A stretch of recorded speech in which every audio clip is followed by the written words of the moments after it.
disclosure. Sober disclosure. Breezy's a slut. Jimmy likes it in the butt.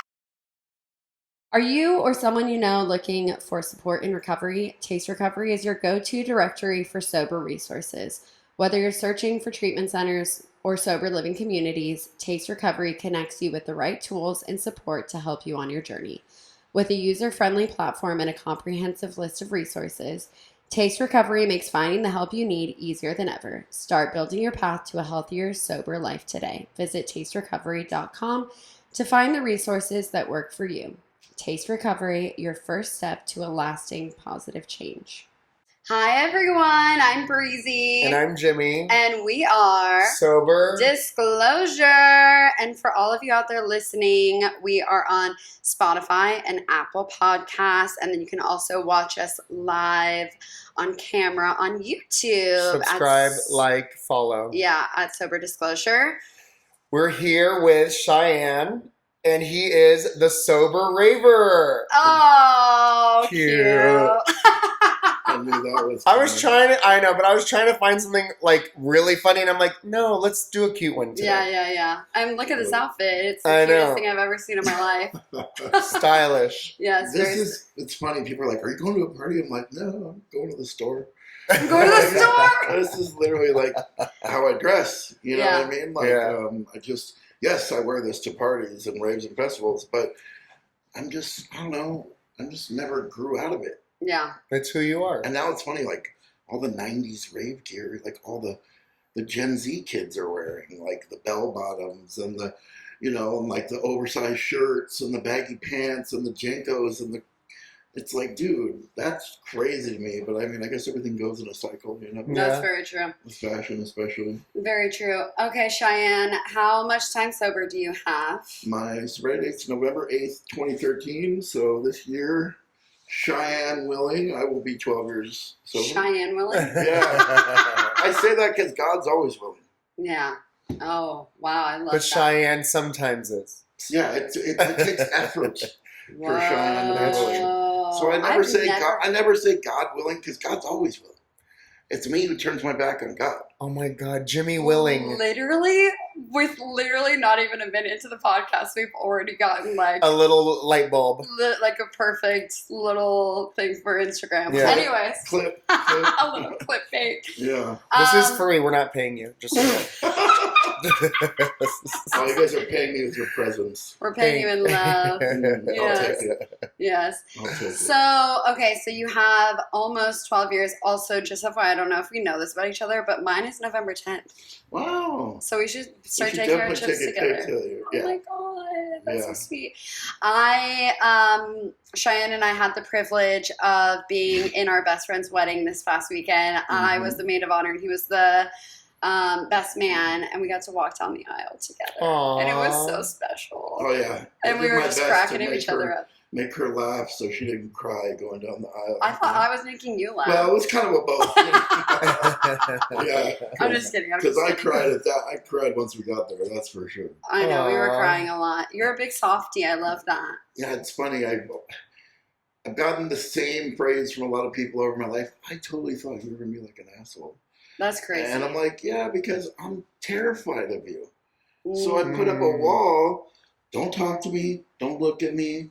I'm going to go with the intimidation factor because before I got sober, my life, I kind of lived, you're either going to love me or you're going to fear me. Because in doing the work on myself, I realized one of my first drugs of choice is violence. And, Wow. you told me to think about some stories from my first year, and I have a couple of doozies in regards to that exact crutch. About being violent? Yes. Please tell. So We love a good story. So like the first one that came up was I was probably 6 months sober, and there was a place in the valley that when I was like brand new, because my little brother at the time had like 5 years, and ultimately he ended up going out shortly after I got sober and has struggled for my whole sobriety essentially, and he spent the last 5 years on Skid Row, and he recently crawled himself out of it, and he's got a few months, and God willing, Russell willing, I should say. He told me about this place called Interstate Vape that was owned by a guy who was sober. And everybody that worked there was sober. And so it was like a cool little hub. And they did meetings. And there was a huge meeting there on Thursday night, a young people's meeting called Too Young to Die. And what a name for a meeting. Yeah. That's so good. Is this in North Hollywood? Woodland Hills. Woodland Hills. Yeah. And so I was there, like religiously. That was like my hangout. Yeah. Like it was like a meeting hall. Yeah. Almost. And Thursday night meeting, I knew the speaker, I'd heard her speak, so I jumped up right before she was going to be done because I knew how her pitch laid out. And because there's always a line for the bathroom. and so, because there's no break at the meeting, right? So I go and I'm going to get to the bathroom before anyone else, and there's somebody in there. Well, fast forward like 5, 6, 7, 8 minutes. Oh no. Now there's a line of like 15 people behind me. People who I love, who I'm still friends with to this day. Like my buddy Curtis and Mike and a few people. And I love Curtis. yeah, and Curtis can verify this story. Yeah. And dude's in the bathroom, and I'm like, yo, bro, I'm like, come on, wrap it up, let's go, and he's just kind of ignoring me, and I'm like, hey, if you're in there shooting dope, wrap it up. Yeah. Because you got a bunch of people that are waiting for the bathroom. He yells a bunch of profanities at me through the door, and I don't want to repeat them here, it's not necessary, but he yells a bunch of stuff that just didn't sit well with me, but I'm like trying to remain cool. But of course, I'm like, well, open the door and say that to my face. And he did. And he was a little guy, And, I mean, like maybe 120 pounds soaking wet. Was he shooting dope in the bathroom? Yes, okay. Absolutely. And so I just was like, in that moment, I had that moment of pause, and I just kind of walked around him, and I gotta pee. I was just like, I'm just going to let this go. Yeah. And I walked around him, and as soon as I did, he said, that's right, bitch, I would have fucked you up. Is he insane at this point? Now he knows what you look like. And I just blacked out. Oh, fuck. And apparently I was giving him the hockey player treatment in the hallway, and what brought me out of it was I was friends with everybody that worked there, and had become really close with the two guys that worked there during the Thursday night meeting, and I threw the guy down the hallway. I guess I was going to take him outside, and he literally barreled over my friends like bowling pins. Oh my god! And my friend yelled, "Cheyenne, stop!" And I snapped out of it, and came to, and by this point, the whole meeting is emptied out in there and is watching me do this. Mm-hmm. And that wave of guilt and shame just pours over me. And I'd never experienced that before at that point, because I had never been sober and beat anybody up, except for maybe in elementary school. And but even then I wasn't sober. I mean, I started using crystal meth at 11 years old. Wow. And the owner of the shop comes out. This guy's losing his mind, and because he had this 64-ounce big gulp, and when I initially hit him, he kind of pancaked into the wall, and it erupted like a volcano everywhere. And I guess I broke his nose. He's crying about I broke his nose and his soda, and that's all he could talk about. And the owner of the shop's like, bro, calm down, because he's screaming. And he's like, I'm going to either calm down or I'm going to try and finish the job. I couldn't believe he said that. And I walked up to the guy and I gave him $20. And I was like, here, man, this will cover your soda. I'm like, you should really learn how to talk to people. And I walked away. And the pertinence of that story is because I have fought a lot of people in my life. But the difference that time was that I had never experienced the amount of guilt and shame that I experienced in that moment. And my first thought was, oh, I disrespected this place that I love, and I disrespected these people. that was not my mode of operation. That was not my first thinking, and so, the next week, at that point, Pat wasn't my sponsor yet. I was actually I was kind of like riding the fence. I was doing steps in both fellowships, NA and AA, because truth be told, I found my home in Alcoholics Anonymous because the language speaks to me. But I fucking hated alcohol. It was only used by me as a necessity. Same. Yeah. I was a drug addict through and through. And so people were trying to convince me, and I was trying to convince me that I needed Narcotics Anonymous, And so I was like, but I really like the people I found in AA, and I like kind of the language of it. So I made a decision, I'll just do steps in both, because, I'm an over fucking achiever, and which ultimately was a good decision because it showed me what I didn't want to do. And God bless Narcotics Anonymous.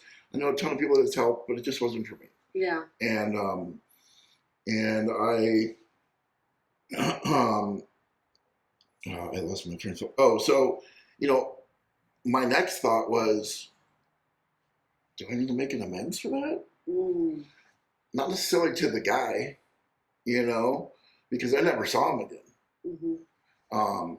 But to the group, to the shop. And my sponsor at the time, this guy Bruno, he was like, absolutely. So that next week, when it came time to sharing in the meeting, I raised my hand and I got up there and I hijacked the meeting to make amends to the meeting, essentially. And for me, that was like one of the first times, and I was like, okay, maybe this thing's different than I perceived it to be. Maybe this actually does work. But I still wasn't in touch with the fact that I didn't have a God in my life, and I had another experience where I knocked a guy clean out, and I was with a group of sober people. I was at this Halloween party at these people who were at a vape juice company at the time that was really big. They still are, so I'm not going to mention who, but the owner was sober, supposedly, and turns out he was not sober at all. And one of his friends sprayed our whole group of people with a bottle of champagne when we were taking a picture, and knowing that you guys are all sober. Ooh. And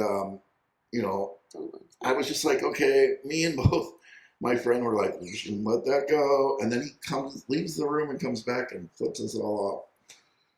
And it just led to another situation where I ended up knocking this guy out. And when I called Bruno, and told him what had happened, Bruno's response to me was like, well, you didn't get sober to be a doormat. And we had given this guy multiple chances to apologize, and he just kept beating it. And I reacted, and I'm not proud of my reaction, but what Bruno said really stuck out to me because I'd never looked at it that way. I didn't get clean to be a doormat or sober to be a doormat. I wanted to be able to get to a place where I had some self-worth and dignity, and I hadn't for so many decades. And so that experience, I kind of carried around what he said for a little while. And, since then, I've only had a couple occasions where things have happened, but it was, some guy being super perverted and grabbing on a friend at a club. Pop him. Yeah, choke slammed him. And I'll always do that. I don't care if I'm 50 years sober. If you hurt a friend, especially if she's a female and has, the inability to defend herself against you, you better believe that I don't care what's going on, dude. You got a bad day coming because, I will always do that for people I love. Yeah. And so. I want to talk about something. Mm-hmm. I want to talk about which I truly believe, and you told me before this started, was you got sober so you can do the things you love to do. Mm-hmm. And to me, I do believe to a sense going to the barbershop, getting a haircut. I believe that. I think when you're newly sober, and obviously not going to meth houses and stuff, but to me, I got sober so I can do my line of work, even though there's a lot of drugs and alcohol, on how to maneuver through that and traveling all over the world. And people were like, you can't do that in your first year. And I'm like, what? That's why I want to be sober. Yeah. So I want you to kind of touch on the reason, how do I put this? You said it before, because you go to raves and you are in a sober community there, and you stay for, you know, the after parties, the after parties, because you enjoy the people, the music, the energy. And I believe that if you want to do that and you're spiritually fit and emotionally right, I think you can do anything. I completely agree. You know, it's kind of the only other story I thought of in my first year that was pertinent to who I am today, really, was in direct relation to what you're talking about. You know, when I got sober, I didn't necessarily get sober because I wanted to be able to do the things I wanted to do. I just didn't want to be sick anymore. I didn't want to feel like I had the inability to go no further than a few blocks of my house, you know, because I couldn't go anywhere overnight unless I had at least an 8-ball of heroin. You know what I mean? And so that's a very small existence to live. And so raves and stuff of that nature, it wasn't even my thought process when I got sober. I just didn't want to be where I was before that. But with that being said, when I did get sober, I kind of resigned to the fact, without having any conversation with anyone or any experience whatsoever, to the fact that that area of my life was over. What? Which part? Raving. Oh, having fun. In your first year, you thought that? Yeah. Well, I was maybe a month or two sober, and I was like, that area of my life's done. And I just have to be okay with that. And one of those two gentlemen I was talking about that worked at the front of that vape shop, my friend Tyler, said to me one night, I was probably 6 or 7 months sober. He's like, my friend is doing sound for this record release party for Caspa, who's a dubstep DJ from the UK that is like, he's one of my favorites. And I was just like, there's absolutely no way I'm going, you know? And he's telling me this for weeks. You're coming, I don't care what you say. I'm like, yeah, whatever, bro. There's no way I'm going. And he ultimately talked me into it.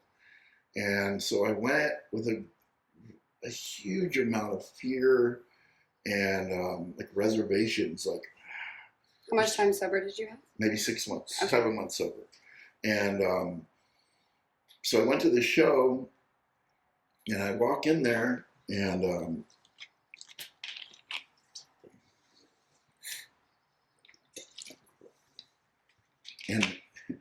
you know, I may be sober, but even to this day, I still look the part. You know, and for some reason, no matter what, a meth dealer, whatever, you know, like he can get something good. Yeah. You know what I mean? Yeah. And immediately you walk in the door. That's true. This guy who's a huge DJ, who was completely out of his mind, who has since been kind of X'd from the scene for his behaviors, this guy Datzik, came up to me and was like, I definitely know you know where to get some ketamine. And so I'm immediately more uncomfortable. Oh, no. You know? And, but I was just like, okay. And I just kind of like held on to my buddy's waistband, like, don't go anywhere, you know? And then I had this moment, dude, when Caspa came out, he immediately dropped this song. It's called Where's My Money, which is just like, it's this like legendary dubstep track. And for the first time since I got sober, I just broke down crying like a baby. And like the emotions were so intense, I was like blubbering, you know? and Tyler looks over me, he's like, are you all right? And I'm like, actually, dude, I'm better than I've been in I don't know how long. Because I had this moment where I didn't even believe in God. But I knew something out there was telling me in that moment that my life in that area was not over and that everything was going to be okay if I just stayed on this path. And then shortly thereafter, I meet Pat. re-meet Pat, I should say, because I knew Pat. Me and Pat used to go to Insomniac. Like we knew each other from the scene in the '90s. And Pat is your sponsor today for those people who Pat don't know who Pat is. Pat has been my sponsor since I was about 10 months sober. Mm-hmm. And I meet Pat, and at first I didn't even realize who he was. It's just this series of like God shots. Like my buddy Nick's like, hey dude, I've been going to this amazing men's meeting on Monday nights at 8:30. It's at this dude's pad. His name's Pat. It's in Mission Viejo. And I'm like, Mission Viejo on a Monday night? I'm like, homie, we live in Chatsworth. Mm. You know? And he's like, yeah, it does take like 3 hours to get there. Wow. But he's like, it's worth it. Wow. And I'm like, that just seems crazy. and And I'm like, but okay, I'll trust you. Because he was like one of the first dudes I met in sobriety. And to this day, we're still friends, you That's know? so cool. And Nick Puckett, I love that dude.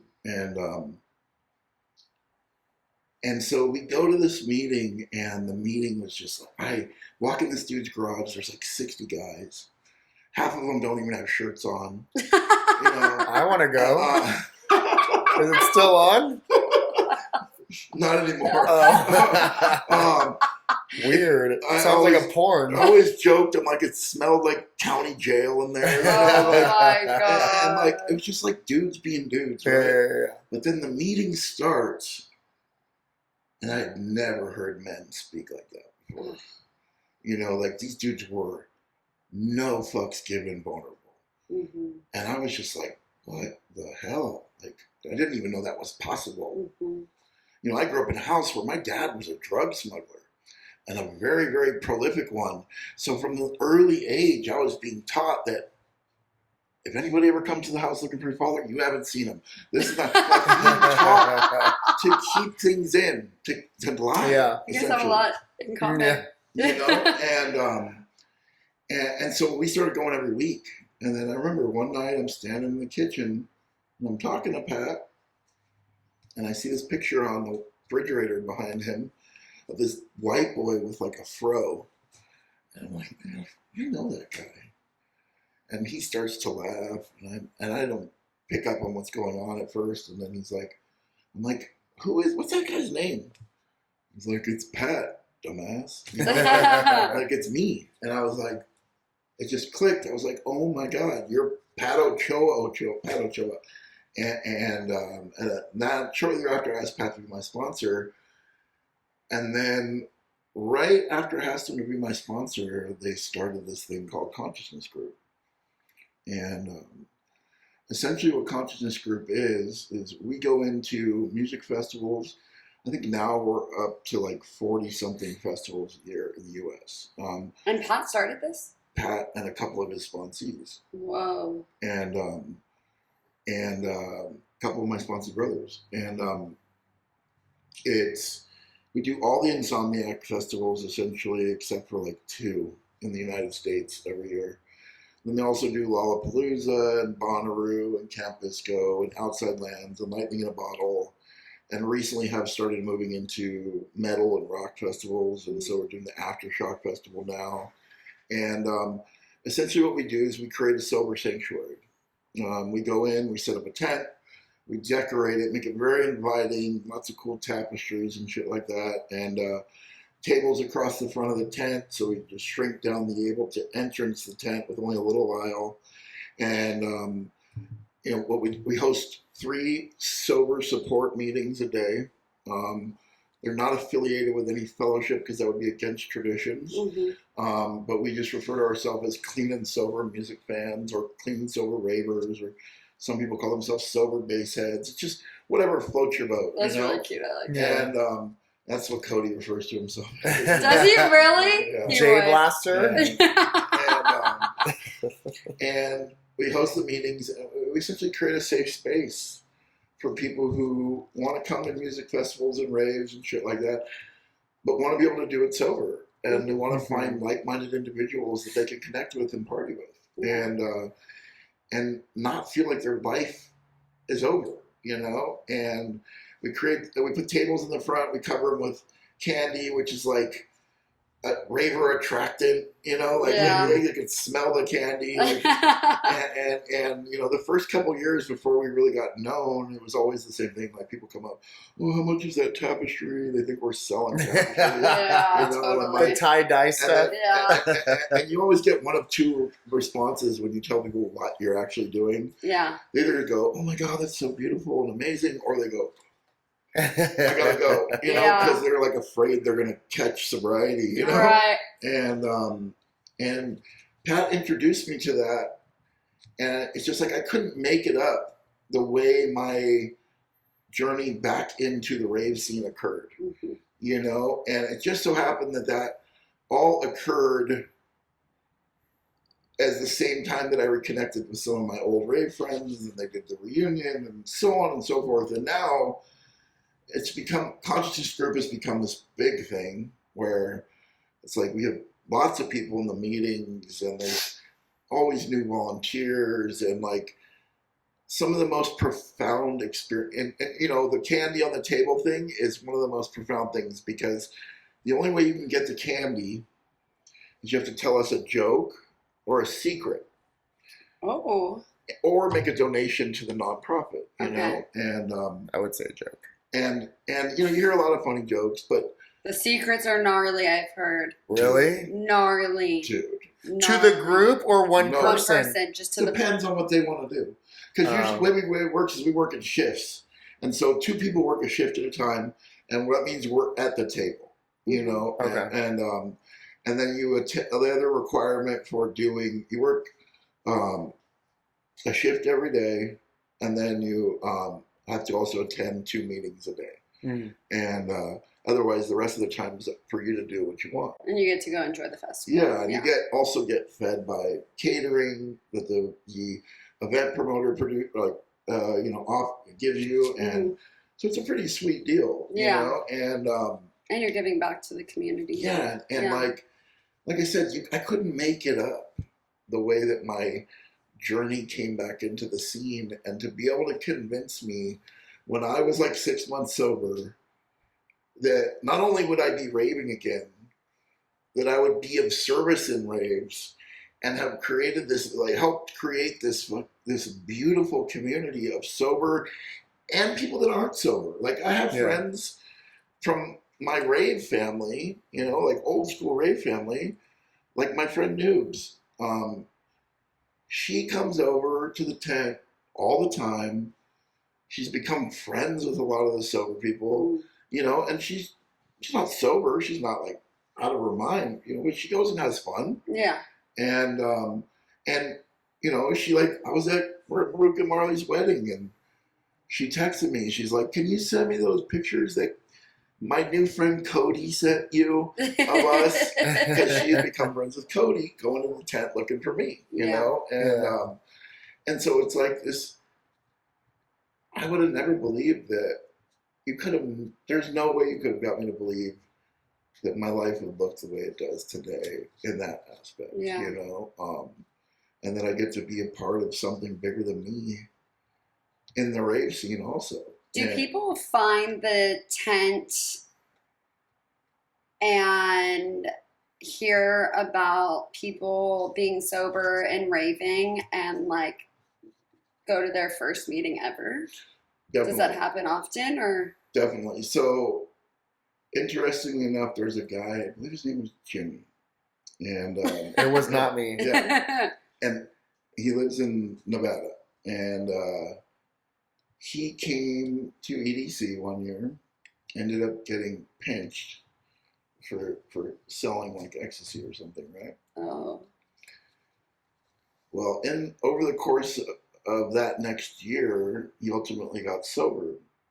Mm. And he came to the tent for his first time to take his 1-year birthday, his first cake, because the scene was so important to him, and he had been waiting for the day for EDC to roll around, because I guess shortly after he got sober, he found out about us, and he had been reaching out to some of the people within the group, and he came and took his first cake at the tent. with 1 year sober because he got sober at the day he got arrested at the last EDC. Yeah. And so, you know, you have people that are dry, that aren't necessarily members of a fellowship. Mm-hmm. They're like, I see this quite often where, oh yeah, I'm like 45 days sober and all my friends are fucked up. Yeah. And I was starting to lose my mind. And then I saw that sign that says Sober Sanctuary. Mm. And they come and attend their first meeting ever. That's not even AA or NA or CA or any A. It's just us. Yeah. Yeah. And that ultimately leads them to a life of sobriety. And usually they end up being a volunteer at some point. And it's really beautiful. It's one of the biggest blessings I've ever experienced, man, because it's like, it's a place where I can also, like, I've had numerous sponsees over the year that, you know, because God is a funny way, you know, like I said, how God directed me to Pat, who didn't believe in God till he was 10 years sober. And my experience with that was that, like, I, you know, got to a place in sobriety where, like, at around a year and a half, where I'm doing super great, supposedly, to everybody else in the world, I'm killing it. Yeah, going to all the meetings and everything. Yeah, and I'm seven meetings a week, and I'm going to underground parties and raves, and I'm sponsoring people, and I, you know, in my opinion, this alcoholic's opinion, I don't believe you should be sponsoring anybody if you don't have a God in your life. Yeah. And I was sponsoring people and had all the commitments, and I was on service committees, and then you know, I'd see people and like, you're killing it, and I'm like, yeah. And then I'd go home and I'd want to kill myself every day. And thank God for Pat and him teaching me that you need to surround yourself with people who care more about you than how you feel. Mm.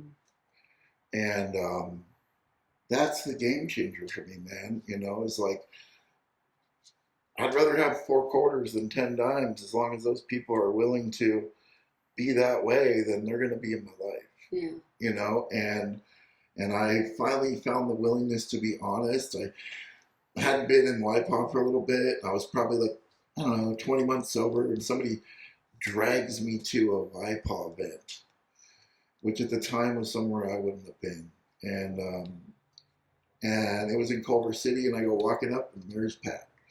Mind you, I had ditched on Pat 6 months prior as soon as we got into step 2. I was like, no, I'm good, and I didn't call him for like 6 months. And yep, checks out. I come walking up this YPOP event, and there he's standing there, and his sponsor had drugged him there because that wasn't somewhere where he would be either.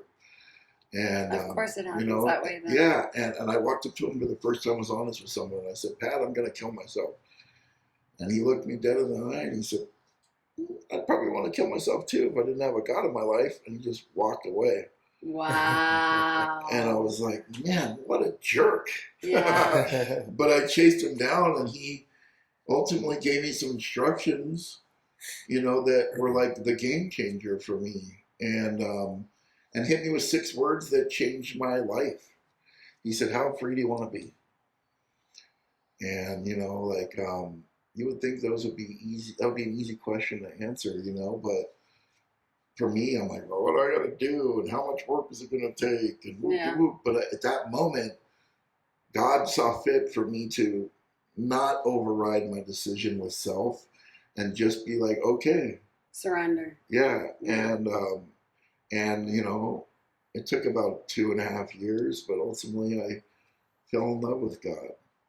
You know, and like today, that's the most important relationship in my life. Mm-hmm. I think my sponsees probably get frustrated because I'm always like, they come with me with a problem, and I'm like, and they're complain, and I'm like, and then I'm like, okay, you done? Yeah. And they're like, yeah. I'm like, well, what did God say? Click.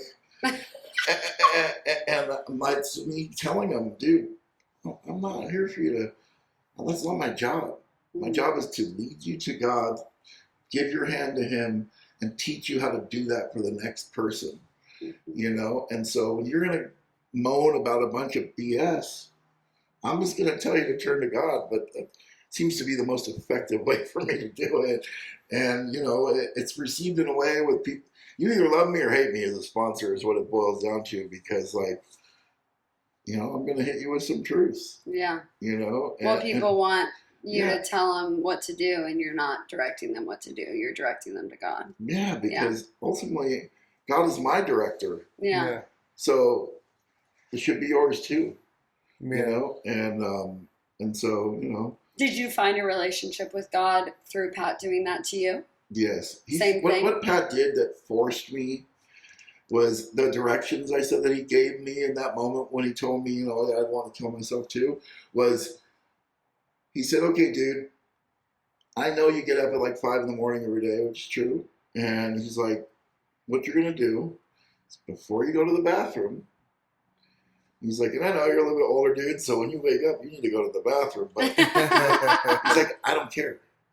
You're going to hit your knees. Mm-hmm. You're going to pray to a God you don't believe in. Yeah.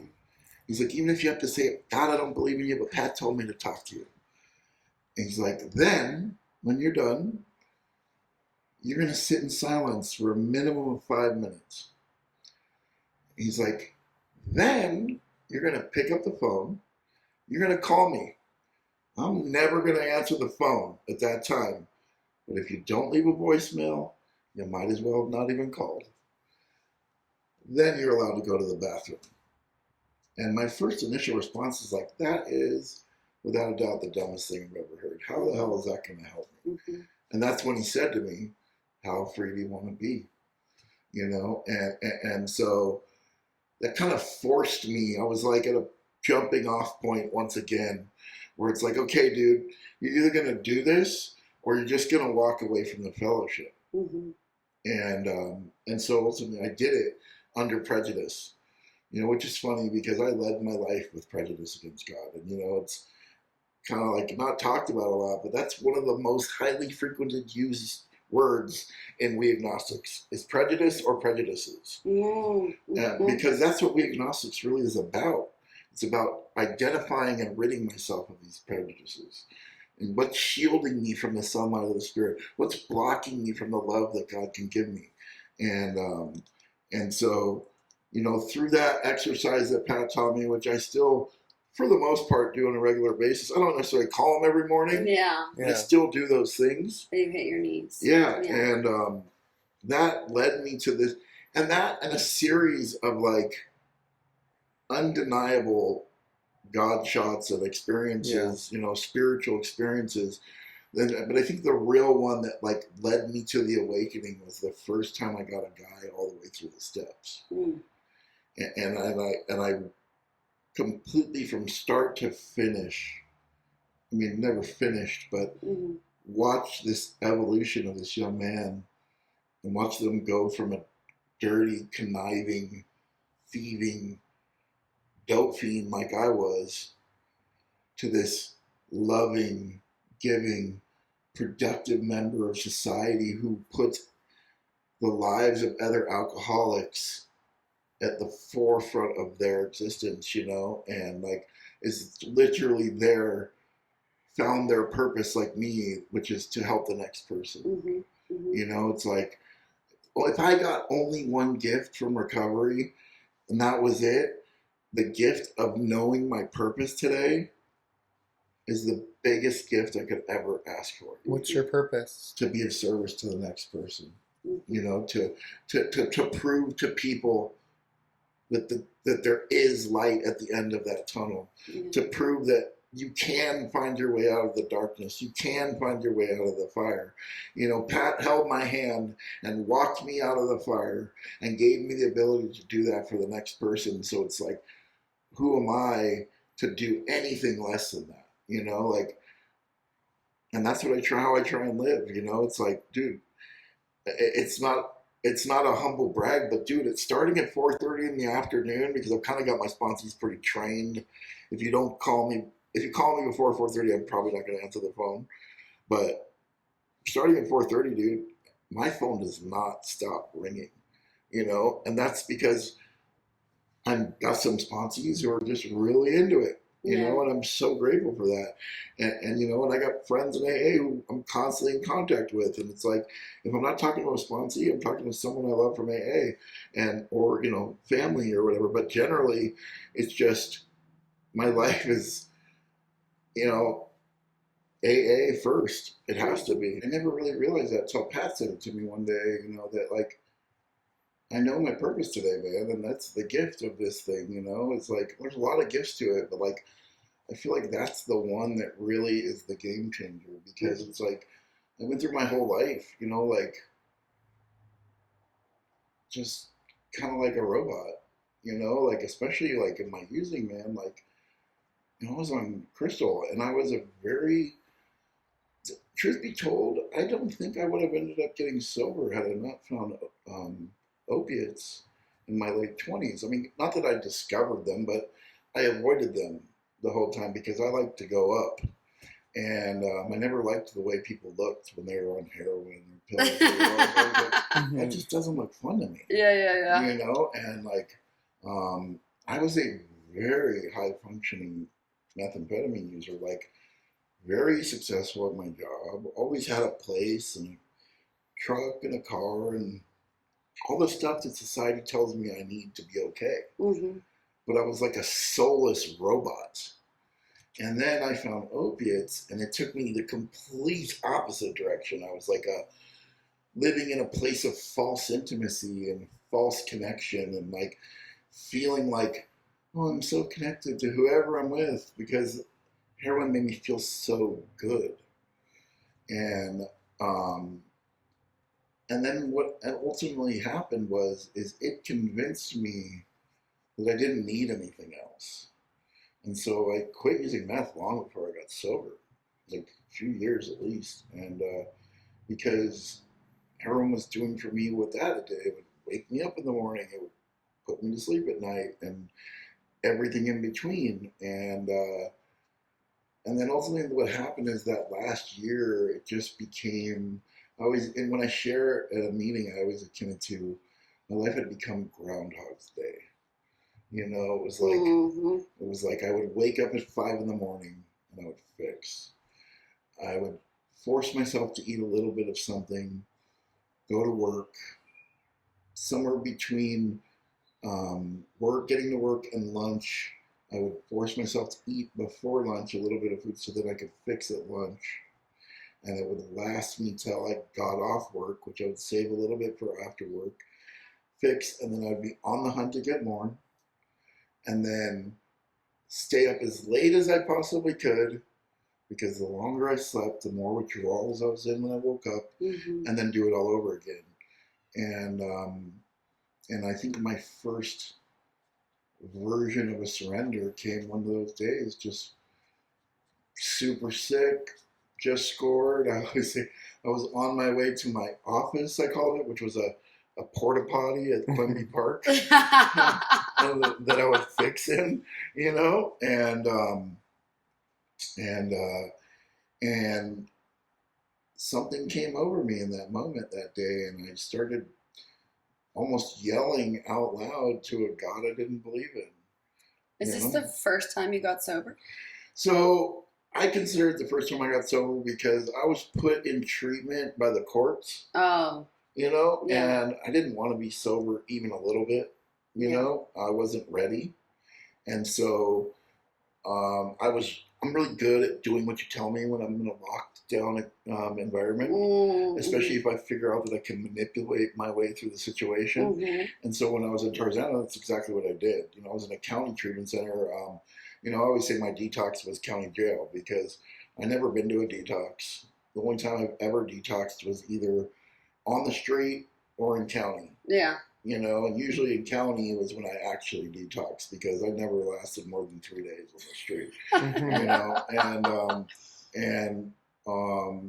you know, I got put in Tarzana Treatment Center by drug court, and you know, I made it through 9 months of Tarzana, and I got out and I got loaded. You know, and so I don't really consider that getting sober because when I got sober this time, I literally, I went from, you know, I ended up that night, that I was yelling to God, and I said to God, okay, God, if you're real, then prove it. Because one of two things is going to happen. I'm either going to go into that porta potty and spiritually die once again, or I'm going to wait on the side of DeSoto for the fastest moving truck, and I'm going to jump in front of it. Mm-hmm. Because I cannot go on another day like this. Yeah. You know, and the moment those words were uttered out of my mouth, the LAPD pulled out in front of me. Well, and that's so interesting that you said that it took you 4 years to finally have a God of your own understanding, because it sounds like you, in that moment, had a little bit of surrender to God to get you out of there. Well, you got to understand, like, the history behind me and God is that, you know, so I was raised in a house where my grandparents were Christian, my mom was Christian, little neighborhood church in my area that my family was super active in, like, you know, like, that was like my grandma and grandpa's like main focus of their attention. They lived right up the street from me, and you know, my mom, who is a vegetarian, and I say that only because she put us in Seventh-day Adventist school in second grade for me and kindergarten for my sister, simply because they were vegetarian. Whoa. And I remember the day like it was yesterday that I decided I didn't want anything to do with God. I was in the fourth grade, probably 11, and my fourth grade teacher, Mrs. Harrison, said to me that she was very sorry to tell me, but she thought she should let me know that my grandparents were definitely going to go to hell because they went to church on Sunday. Yeah.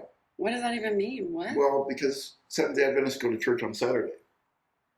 Oh my They believe gosh. the seventh day or whatever is Saturday, not Sunday. Okay, so yeah. Wow, that's very weird. And so at 11 years old, I remember thinking, like, well, that's what God's about. I don't want anything to do with it. Yeah. And so then that was when I'm a case builder. And so even at that young age, so I immediately started to build a file on God. Yeah. And then anything bad that happened in my life after that was God's fault. Yeah. You know, and then I have a father who was raised in the Catholic Church, and I can say this because he's very vocal about it, who was molested by a priest for many years.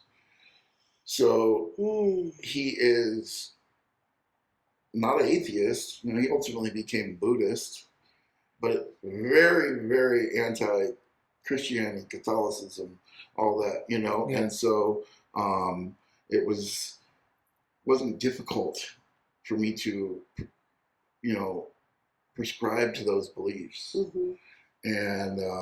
And so, and then with what had happened to my father, it was even more of a reason, like, oh, God, you know, God, if God's real, or God's, you know, why would he allow that to happen to him? Yeah, you know, and a priest at that. You know, and so there was just a lot of circumstances that led me to that belief system, and you know, so I feel like it's not that I didn't believe in God, it's that I just knew that God didn't want anything to do with me, and I didn't want anything to do with him or her, or it, or whatever it is, you know.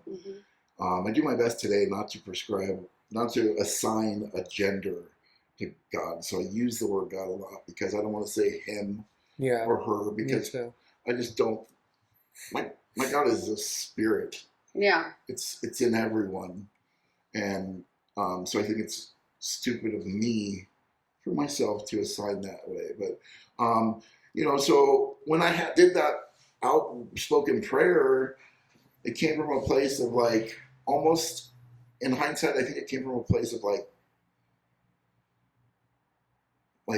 not sarcasm's not the right word, but just like jadedness, like, okay, you know, because I had no other answers. Yeah. You know, I had no other place to turn. I was literally at that place where this is it. Yeah.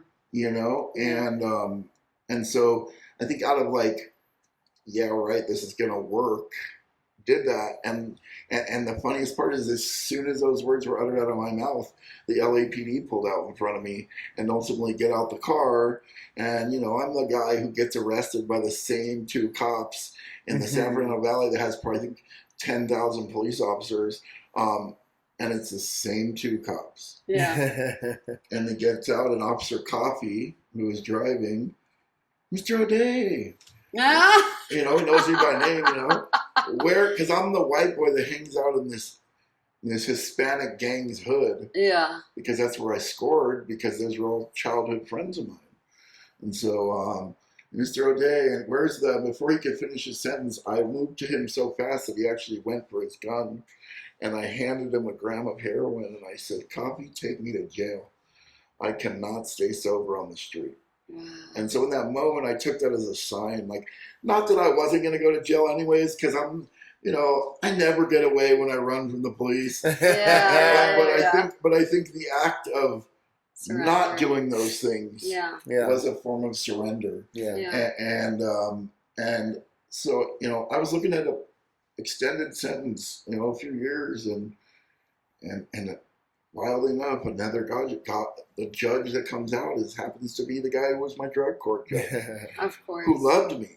Yeah. Because I did, like I said, I'm very good at when you put me in a situation where I have to comply. Well, and also when you ask for help, it's not a burning bush. Yeah. It's always something you think is not. Yeah, that's a very good that point. I'm terrified of. You Yeah. know?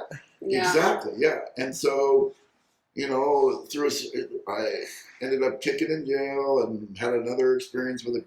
You know, I get in jail, and I'm just like every time I've been there, I'm immediately challenged by somebody because, you know, they segregate you, and it's challenged by some guys from my race, and I'm so sick. I'm just like, let's get it over with. Let's go in the back and fight. You know, like pecking order type BS. Yeah. And that's just not my thing. We learned that from Ren. Yeah. Ren, the rapper Ren? No. The guy we had on two episodes ago. 2 episodes ago taught us the whole rundown of jail. Yeah, because Pika and all that. Yeah. he's one of my favorite rappers. This guy. Oh, really? Ren from the UK. I've never even heard of Oh, the new one. He's sort of new. He's newer. Yeah. He has a song about mental health that is. Yeah. He goes, I don't listen to UK rap. He taught That but he's amazing. But anyways, they approach me, and it's about to happen, and then out of the crowd, the guy who's the shot caller, the rep for the floor, just so happens to be one of my mom's close friends, this guy Ed, and he looks at them and he's like, you two back to your bunks. He's off limits. He's not one of us. Let him do his time and kick and leave him alone. And at the time I'm like, well, that's a coincidence. You're like, thank you, God. You know, no, it's always a coincidence. I didn't even give God credit. It's always a coincidence. You know? And when I was in the holding, ultimately the judge is like, I was looking at 3 years, and the probation wanted to send me to this place called Delancey Street, which I don't know. Heard of that a lot. It's a men's parole and probation treatment facility that's locked down, 2-year minimum. Oh my God! In Koreatown, like I'd rather go to jail. Yeah. You know, and the judge is like, you know what? I'm not going to do either one of those things. You go to sober living for 6 months. You're going to check in with probation every day for the next 5 years, every day. And oh my God, every day for 5 years. Whoa! But you call in every night, and you did. And if your code gets called, you have to show up by 7 a.m. at probation to take a UA. And you did it for 5 years. So it ended up being 18 months, 17 months. After 17 months, one day I get a call from my probation officer. I need to see you now. I'm like, oh no, what did I do? And he brings me in his office. He's like, I have some bad news for you. And I'm like, oh my God, dude, what? He's like, I don't want to ever see you again. He's like, I'm discharging you. They're early. so fucked up. He's like, you make my job too easy. No. He's like, so I've already filled out all your discharge paperwork, and I filed for expungements of your charges. Wow. And so, he really helped me out, you know. And at that time when I got released, I'm like about to get released, and it was another opportunity for me to see God, where This guy's in the cell with me. He's like, my girl's outside. She's got A, B, and C. You should come with us. And in the moment, I was like, let's go. And sometimes my God talks to me in a way that I need to be spoken to. Mm-hmm. As I'm leaving the jail, I hear, hey, stupid, fuck these idiots. Go down to the corner and beg the bus driver to give you a ride to Van Nuys and Ventura Boulevard so you can go to that men's meeting that they took you to while you were in treatment. Wow. And that's what I did. I was in a paper suit, no underwear on.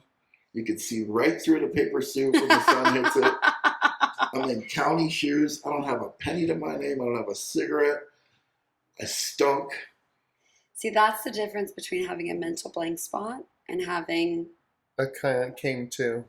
that spiritual experience Yeah. where God in those moments will speak to you rather Yeah. than having the mental blank spot.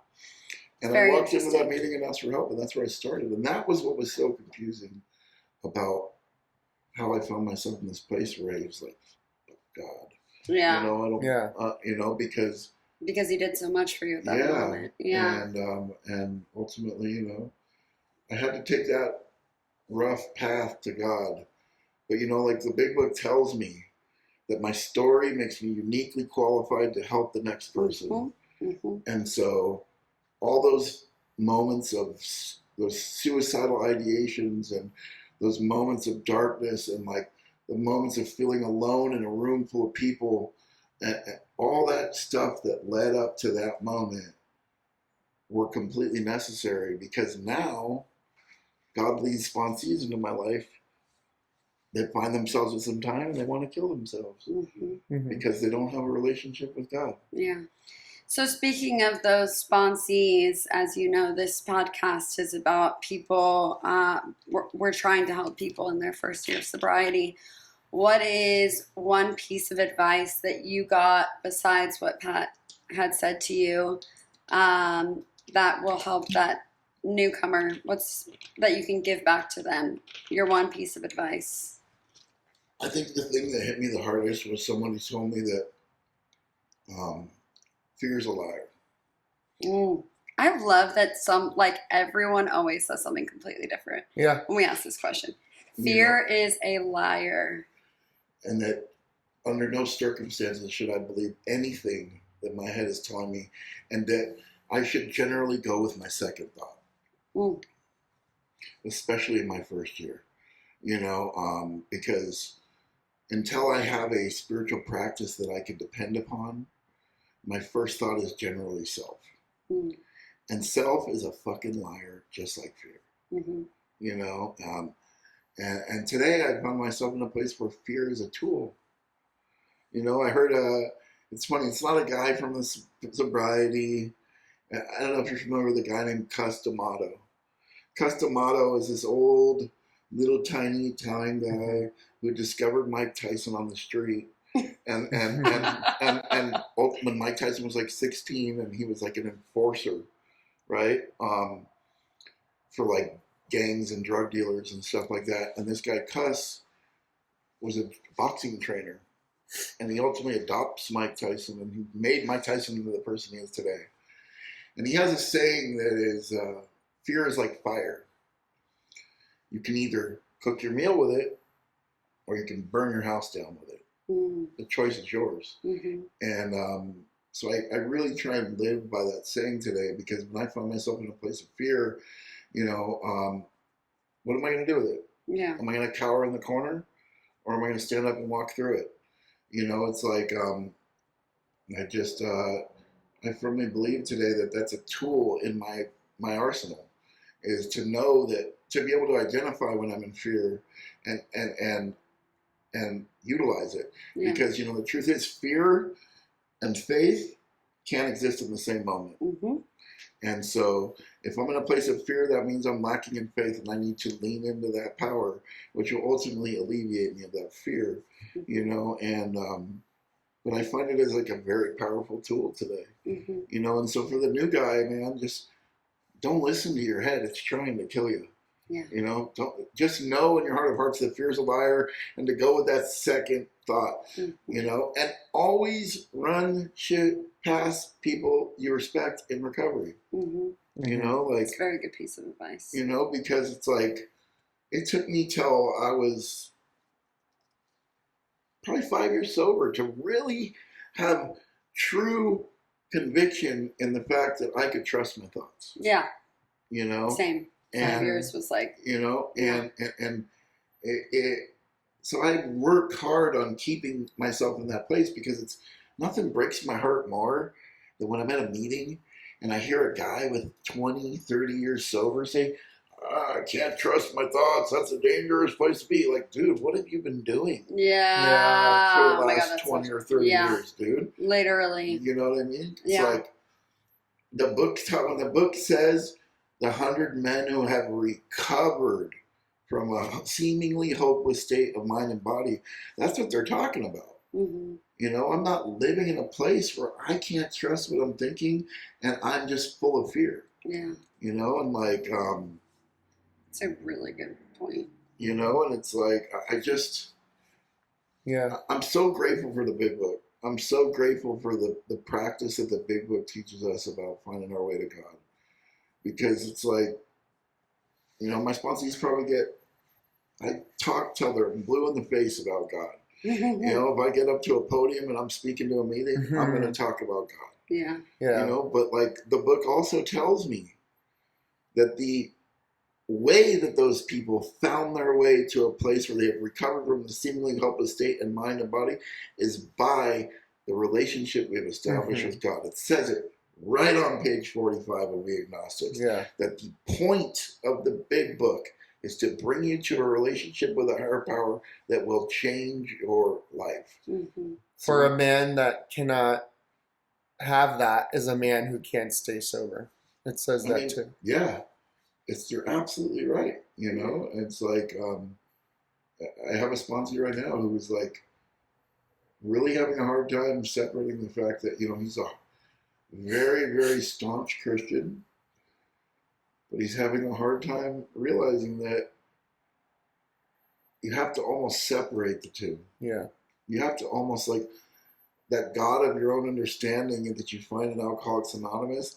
Well, maybe for you it works if it's Jesus or whatever, Yeah. you know, or Allah or Buddha or whatever, Or the sky. you know, whatever. Yeah. But I'm kind of the belief just based on experience, you know, of experience sponsoring people, that I find that sometimes the hardest people to sponsor are the ones that are very religious. Yeah. Because, and I don't know why that is, but it just, I just feel like the importance of finding that God that works for you in the rooms is the most important aspect of getting sober. hmm Yeah. You know, and that's what gives us the freedom, like you talked about in the beginning, of being able to go and do whatever I want. Yeah. You know, and Yeah. so Well, that was such a good. I know I could listen to you talk forever. Yeah. Well, yeah, thank you I appreciate Thank guys you so so much much for having me. so much. You dropped all of the wisdom, and I feel like this episode is going to help a lot of people. Yes. So thank you for making the very long drive out from Ventura in the sickest Which is outfit. 3 hours away from where we are. Maybe not on a Sunday. Today was 2. You Okay. know? Yeah. Oh, I forgot. I thought today was Monday. You know, and I want to say thank you to both of you for having me. It's wonderful to meet you. Oh, nice meeting And, you too. You I know love how you I so feel about much. you, dude. I Yeah, love you so I much. love you And so much. it's you're a gift of God in my life. You know, it's like No one's ever told her that. I mean, it's the truth, dude. Definitely not Jimmy. All right. Well, thank you so much for everyone listening. I'm Breezy. And I'm Jimmy. And we are Sober Disclosure. Love you. Thank you. This episode is brought to you by Light Salon, Orange County's premier destination for expert hair color. At Light Salon, we specialize in creating stunning custom color transformations that highlight your natural beauty. Owned and operated by passionate, sober stylists, we bring authenticity, creativity, and precision to every client experience. Light Salon.